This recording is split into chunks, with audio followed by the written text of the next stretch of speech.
Bienvenidos a la SF. Producido y dirigido por Silvia Fernanda Flores y Camilo Andrés Jaimes. Made for Minds.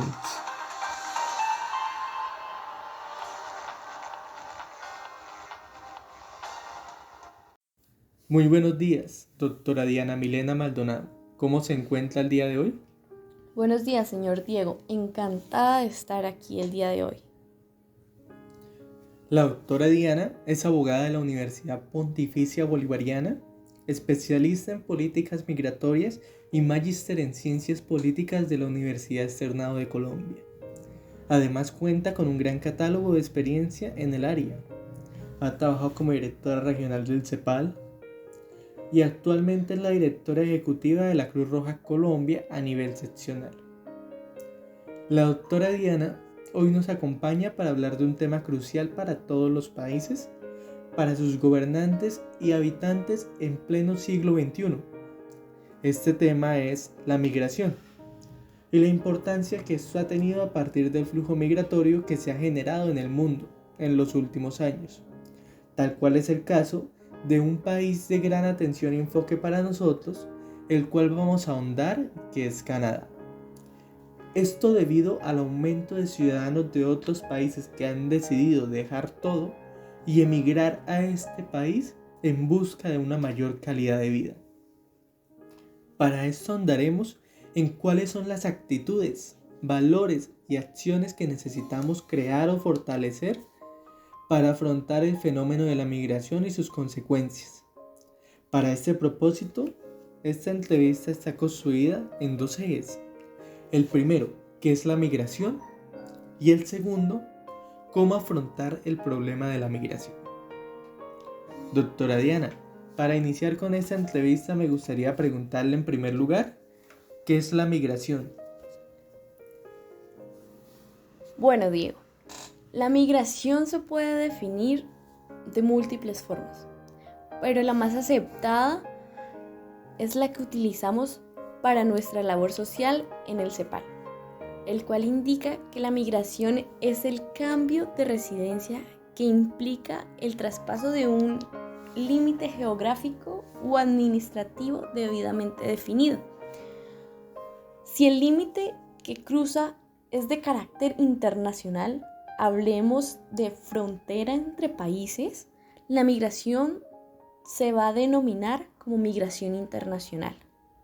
Si el límite que se atraviesa corresponde a algún tipo de demarcación debidamente reconocida dentro de un país, me refiero entre divisiones administrativas, entre áreas urbanas o rurales, la migración pasa a denominarse migración interna. Doctora Diana, ahondando en Canadá, ¿cuál es la institución encargada de las políticas migratorias en este país? ¿Qué tan eficiente es?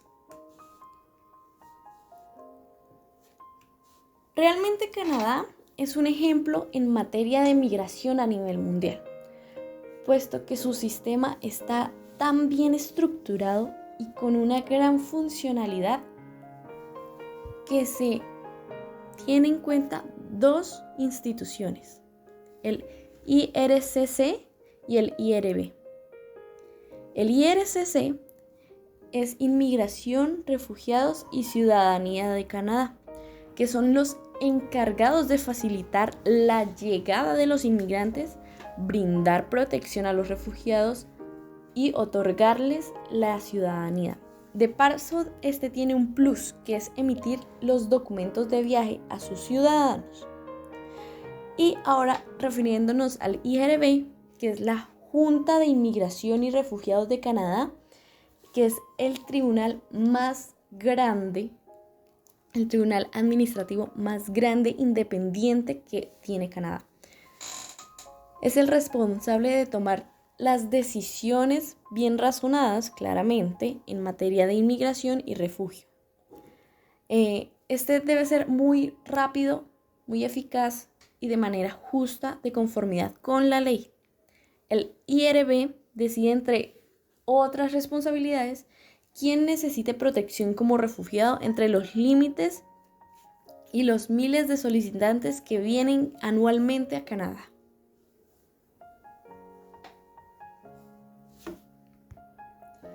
A lo largo de los años y del tiempo, hemos visto cómo en las diferentes formas de gobierno, la democracia, la monarquía, la autocracia, todas manejan una legislación propia de cada país. Enfocándonos en las democracias, existe para esta legislación los parlamentos, también conocidos como el Congreso o las cámaras, Cámara Alta, Cámara Baja. Quisiera que usted me contara, doctora, en Canadá, ¿qué leyes existen para proteger a ese migrante? Muy bien, Diego. Bueno, empezando en el marco legal de la migración en Canadá, nace y se fundamenta en dos normas: el Reglamento de Inmigración y Protección de Refugiados, que ha tenido varias modificaciones a lo largo de los años, pero dentro de él encontramos todo lo relacionado y los requisitos y compromisos que deben cumplir los inmigrantes para establecerse en este país. Y la Ley de Inmigración y Protección de Refugiados, cuyo propósito ha sido darle vida a este tribunal del IRB y establecer su competencia respecto a los casos de inmigración. A partir de estas dos grandes normas reguladoras nacen muchas otras que las modifican o las que complementan, tales como las reglas para la apelación y la protección.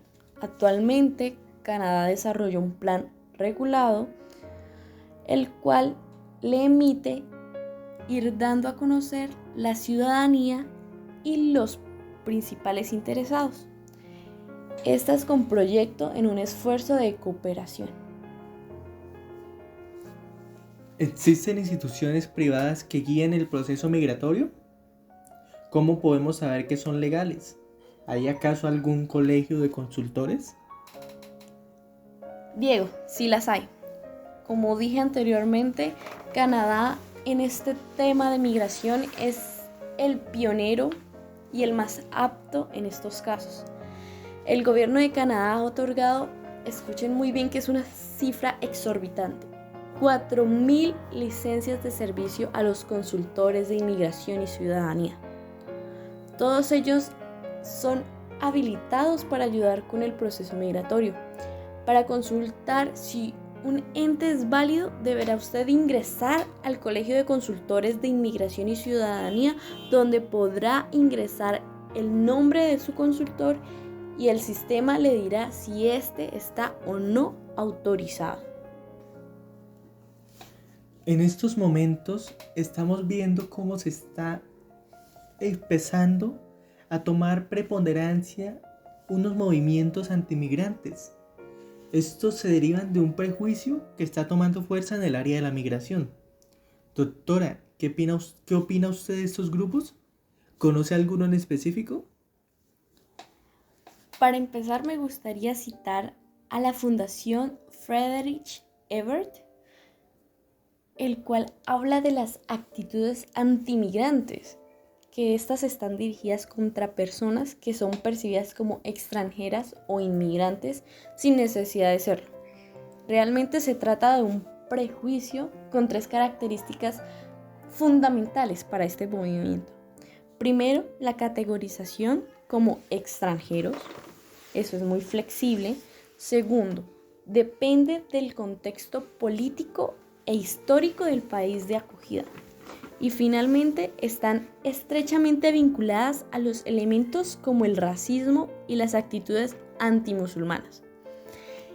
Hay un estudio realizado por la Fundación Friedrich Ebert, el cual nos dio a conocer cierta cercanía entre las actitudes antimusulmanas y las de antimigración. Todo este proceso inicia debido a un doble efecto que se presentó entre los años 60 y 70 bajo 2 argumentos principales: el de los procesos de descolonizadores en las migraciones por reagrupación y el de la crisis económica que se sufrió a comienzos de los años 70. Doctora Diana, es muy curioso esto que usted nos habla de estos 2 argumentos, el de los procesos descolonizadores y el de la crisis económica. ¿Usted podría enfocar un poco más este tema? Y podría a su vez decirnos usted qué piensa de ellos, qué tan factibles son. Claro, son argumentos razonables, obviamente válidos, porque cada uno tiene su punto de opinión, su punto de vista. También están estudiados, están analizados y profundizados como las negativas de la globalización. Pero en esa misma palabra se encuentra todo el retroceso e incluso el posible fin de más de una nación por su cierre a la migración. Las teorías económicas nos han demostrado a lo largo del tiempo que, por más tercermundistas o coloquialmente subdesarrollado que se considere un país, siempre un país potencia lo va a necesitar, y claro está, el mismo caso en sentido contrario. Es por esto que la globalización con los tratados y acuerdos se han vuelto cada día más importantes en las agendas políticas de un país. Además de que esto conlleva un rico intercambio cultural que, aunque genera una descolonización de culturas, por su intercambio debemos reconocer el constante avance y desconstrucción que se tiene para por sí mismas sobrevivir al hoy. Doctora, según las razones que nos acaba de comentar, para desvirtuar dichos argumentos, no podría existir un país sin la antiinmigración, ¿o sí? ¿Hay algún caso que usted conozca? ¿Me podría decir cuál es su opinión al respecto de esa situación? Diego, en realidad no. Actualmente tenemos países como Corea del Norte que decide ser anti-inmigración. Todos sabemos que Corea del Norte es un país con reglas muy drásticas, muy cerradas, pero son países que de una u otra manera han tenido que forjar tratados para su subsistencia, que se ha dado gracias a sus aliados. Gran ejemplo, de igual forma, es el caso de Venezuela. Una situación actual que nadie desconoce, que a pesar de que no se relaciona con sus principales países vecinos, ha recibido apoyo de su grupo ideológico cercano para sobrevivir, como lo es el gigante de Rusia. Muchas gracias, doctora Diana, por habernos ayudado a entender un poco más acerca de la migración en Canadá, y con ello todos los pros y contras que esto contiene. Le agradezco mucho su colaboración. Y para continuar con la segunda parte, queremos hablar acerca de los cambios, metas, resultados y logros significativos que nos trae la migración, que, como bien nos lo decía la doctora Diana hace unos minutos, lleva a la globalización de la mano. Doctora Diana, para usted, ¿cuáles son las actitudes que necesitamos para afrontar este fenómeno de la migración? Muy bien. Bueno, las actitudes que se necesitan son la fraternidad, la responsabilidad, de pensar en el otro como hermano y no como extranjero, de pensar que al fin y al cabo todos somos iguales en nuestras diferencias, comprender esas diferencias y valores como semejantes, entender que todos somos humanos, que todos vivimos en un mismo planeta y que debemos de colaborar unos a otros para subsistir. ¿Y qué valores cree que necesitamos o que nos hagan falta para afrontar el fenómeno? Desde el inicio de la creación, pensaría yo que el valor del respeto ha faltado, el valor de la justicia, de la clara justicia, de la convicción, de la gratitud, de la voluntad y la solidaridad, del sacrificio y en sí el amor por el semejante. Pero recuerden que todo esto empieza por el respeto a uno mismo y el amor propio. Y en base a estos valores y actitudes que usted nos comenta, debemos contar qué acciones son preferentemente efectivas para alcanzar esta meta. Realmente todo lo dicho encaja en la política del amor, ¿sabes, Diego? De verdad a otro como a mí mismo, de amarlo, de quererlo, de sentir como si fuera yo, Haciendo esto es más allá de aumentar los beneficios, las escuelas, ayudarlos a crecer como país, ya que todos estos son derivados de lo anterior. Es enseñarlos a amarse como a sí mismos para crecer juntos. Y no únicamente en beneficio individual, hay que ver un beneficio colectivo, porque todos necesitamos de todos.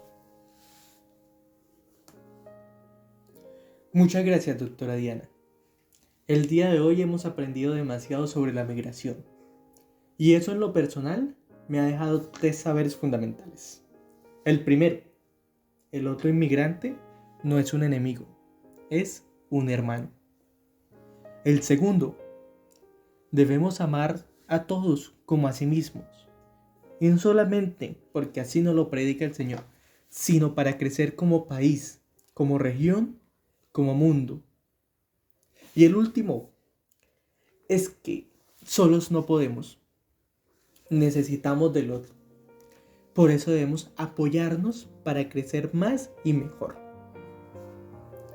Bueno, y ya para terminar esta entrevista el día de hoy, aquí les dejamos los 3 retos de la semana.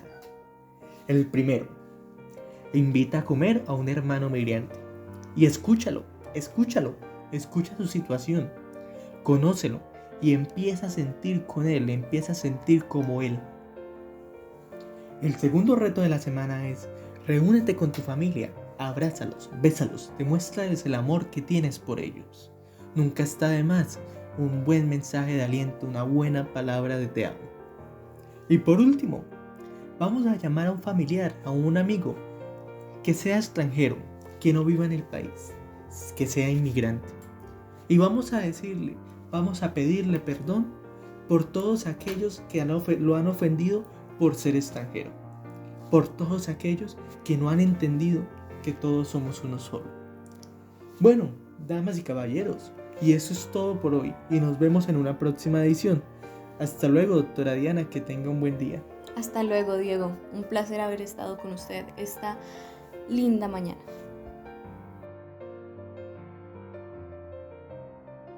Fernanda Flores y Camilo Andrés Jaimes. Made for Minds.